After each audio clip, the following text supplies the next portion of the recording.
थोड़े दिनों पहले मैं रेडिट पर ऐसे ही स्क्रॉल कर रहा था, तभी मुझे एक रियल हॉरर स्टोरी मिली जिसने मुझे हैरान कर दिया था। मैंने सोचा क्यों न ये कहानी आपके साथ शेयर की जाए। तो चलिए शुरू करते हैं बिना किसी देरी के।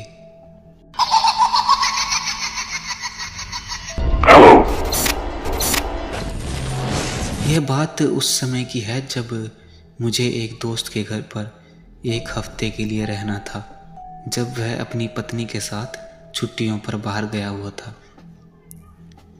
किसी कारण वह मुझसे लगातार कहता रहता था कि कुछ भी हो तो उसे बुला ले। हालांकि इसके बावजूद उन्होंने मेरे लिए एक रूल्स की शीट छोड़ दी और कहा कि जब तक सही समय ना हो मैं उन्हें नहीं पढ़ूंगा। उन्होंने वादा किया कि मुझे पता चल जाएगा कि वो समय कब आएगा। इतना कहकर वह और उसकी पत्नी चले गए। मुझे उनके द्वारा छोड़े गए पेपर की पढ़ने की इच्छा तो थी, लेकिन उस विचार मात्र से ही मेरी गर्दन के पीछे हिस्से पर रोंगटे खड़े हो गए। उसे वह घर उसके दादा दादी से उन दोनों की मौत के बाद मिला था। उनकी मौत का मुझे पता नहीं, लेकिन मुझे ये पता था कि उनकी मौत घर में हुई थी। ये घर घने जंगलों से घिरा हुआ था। आसपास कोई भी घर नहीं था। ये घर शहर से करीब 20 मील की दूरी पर था।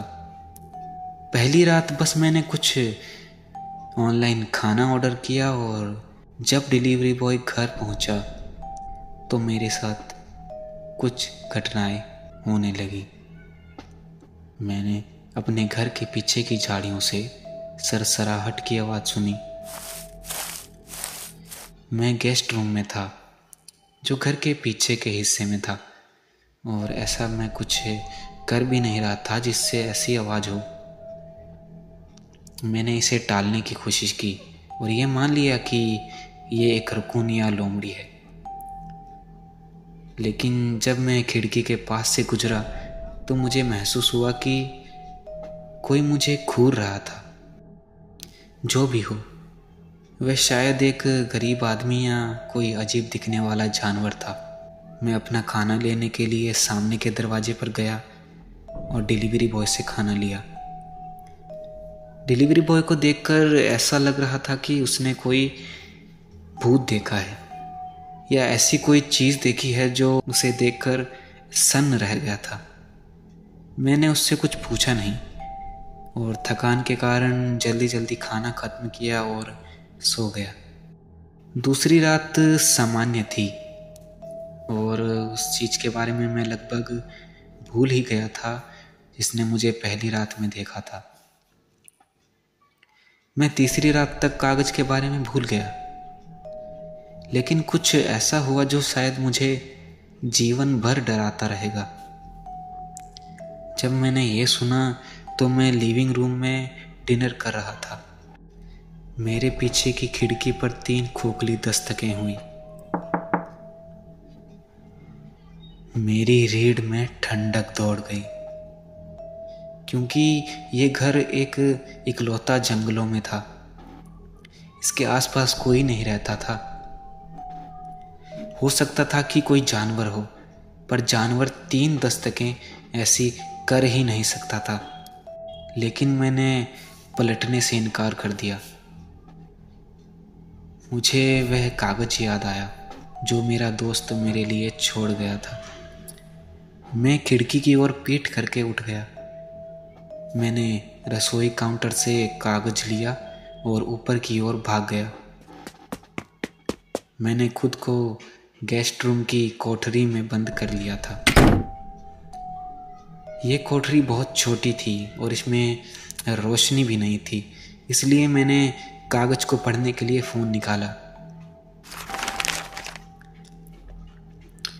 मैंने जो पढ़ा मैं दंग रह गया था। उसमें कुछ ऐसा लिखा था जिसे पढ़ने के बाद मैं सन्न रह गया था। उसमें लिखा था, यदि आप इसे पढ़ रहे हो तो शायद आपने दस्तकें सुनी हैं। इस दस्तक को आप तक पहुंचने ना दें। और तभी मैंने नीचे से 3 और आवाज़ें सुनी, लेकिन वे दस्तकें और तेज थीं। मैं पढ़ता रहा और आखिर में कुछ ऐसा पढ़ा जो किसी भी व्यक्ति को डराने के लिए काफ़ी है। आखिरी के 3-4 शब्द कुछ ऐसे थे, आप अकेले थे ही नहीं, आप कभी भी अकेले थे ही नहीं। मैंने नीचे की खिड़की के टूटने की आवाज़ सुनी। मैं बहुत परेशान था, मुझे डर भी लग रहा था। मेरे हाथ और पूरा शरीर कांपने लगा, लेकिन मुझे ज़रूरत थी तो खुद को संभालने की। मुझे लग रहा था कि वह मुझे नहीं ढूंढ पाएगा, लेकिन जैसे ही मेरी घबराहट कम हो रही थी, मैंने नीचे से एक डरावनी चीख सुनी। चीख की गूंज सुनते ही मैंने अपने मुंह पर हाथ रख लिए थे। मैं किसी तरह की गलती नहीं करना चाहता था। तभी किसी की सीढ़ियां चढ़ने की आवाज़ आने लगी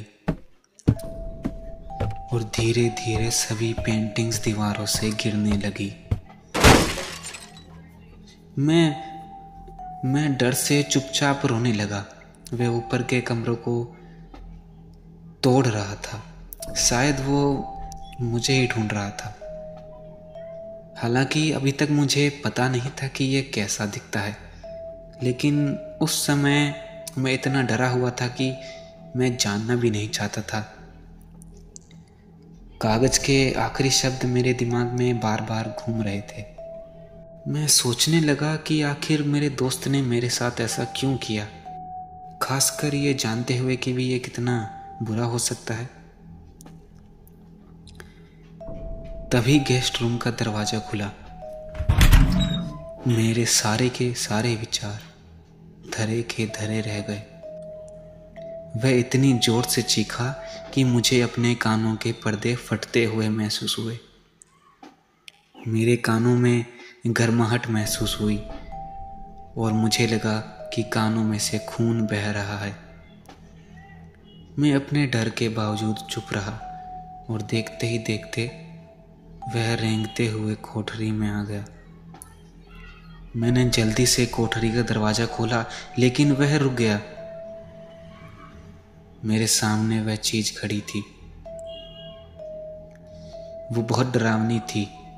उसका चेहरा याद करना भी मेरे लिए एक डरावने सपने से कम नहीं। उस समय वह मुझे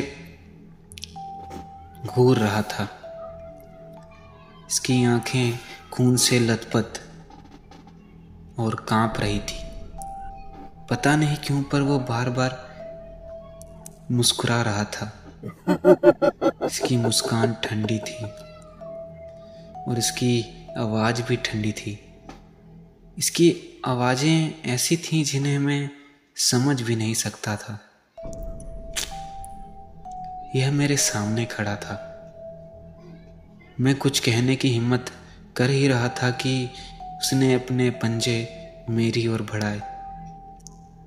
इसका जबड़ा खुला रह गया।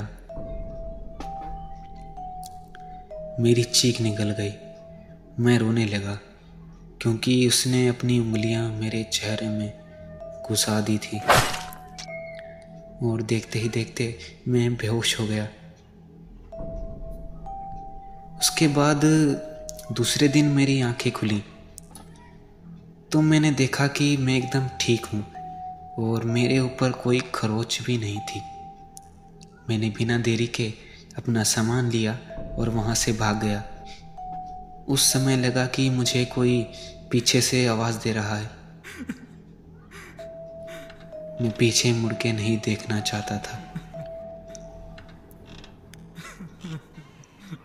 मैं और तेज भागा और अपने घर पहुंचा और फिर कभी उस दोस्त के घर गया ही नहीं।